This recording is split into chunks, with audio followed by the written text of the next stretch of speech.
Assalamualaikum warahmatullahi wabarakatuh. Bismillahirrahmanirrahim. Alhamdulillahi rabbil alamin. Wassalatu wassalamu ala asrafil anbiya al mursalin Sayyidina wa maulana Muhammadin wa ala alihi wa sahbihi ajma'in, amma ba'du. Mari kita lanjutkan untuk pengajian tafsir hari ini, edisi yang ke-145. Kita akan melanjutkan ayat yang keempat dari surah At-Taubah. Pada pertemuan edisi sebelumnya kita sudah membahas mengenai tentang tanda-tanda orang yang beriman, yang mana dalam ayat kedua, ketiga Allah menyebutkan salah satu di antara tanda orang beriman adalah ketika disebutkan nama Allah maka hati mereka merasa takut.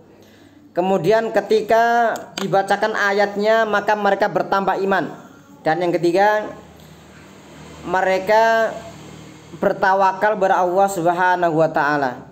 Kemudian disambung ayat yang ketiga, mereka yang mendirikan salat kemudian mereka menginfakkan dari sebagian rezeki yang mereka dapatkan. Maka ayat yang keempat Allah berkalam, ulaika humul mu'minuna haqqan. Mereka semua adalah orang-orang mukmin yang sebenarnya, al mu'minuna haqqan, ya. Bukan mukmin yang jadi-jadian atau mukmin yang palsu, tapi mukmin yang sebenarnya. Lahum darajatun 'inda rabbihim, mereka mendapatkan derajat di sisi Tuhan mereka. Maksudnya mereka mendapatkan tempat yang tinggi di surga nanti. Wa maghfirah, dan mendapatkan ampunan. Tafsirnya takfirul lima farata minadz-dzunub, yaitu Allah menebus dosa mereka, meleburkan dosa mereka, atau meleburkan sesuatu yang telah mereka lakukan secara berlebihan, yaitu dosa-dosa itu, ya. Warizqun karim, dan mendapatkan rezeki karimun yang mulia. Ini maksudnya rezeki mulia itu rezeki yang kontinu, rezeki yang terus menerus, ya. Yang menggambarkan rezeki yang menggambarkan kemuliaan orang yang mendapatkan rezeki. Ayat selanjutnya, kama akhrajaka min baitika bil haqq, sebagaimana Tuhanmu mengeluarkanmu dari rumahmu bil haqqi, dengan hak. Apa artinya ini?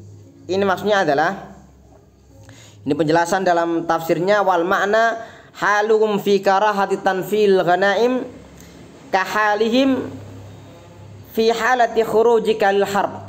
Jadi keadaan mereka membenci, ya, membenci tentang bagaimana pembagian ghanimah itu sama seperti ketika engkau mereka keluar untuk perang Badar. Jadi mereka sama-sama nggak suka, ya. Jadi mereka berangkat perang Badar nggak suka, tetapi giliran kaum muslimin menang, mereka nggak suka dengan cara pembagian ghanimah. Padahal yang namanya pembagian ghanimah, pembagian harta rampasan, itu sudah disebutkan, dijelaskan dalam Al-Qur'an Karim, dalam ayat yang kemarin sudah kita bahas, ya, di pertemuan yang dulu.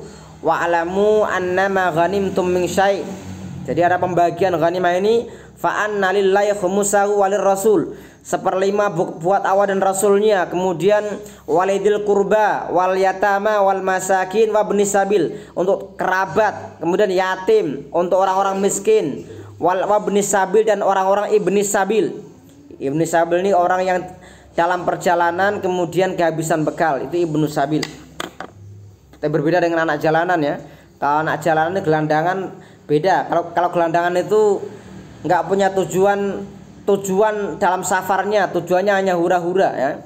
Tapi kalau ibnu sabil, mereka safarnya, perjalanannya untuk kebaikan. Misalkan bertalabul ilmi, bekalnya habis, atau orang yang melakukan perjalanan umroh atau haji, di tengah jalan kehabisan bekal misalkan, maka mereka termasuk ibnu sabil dan bisa mendapatkan bagian 1/5 dari ghanimah, ya.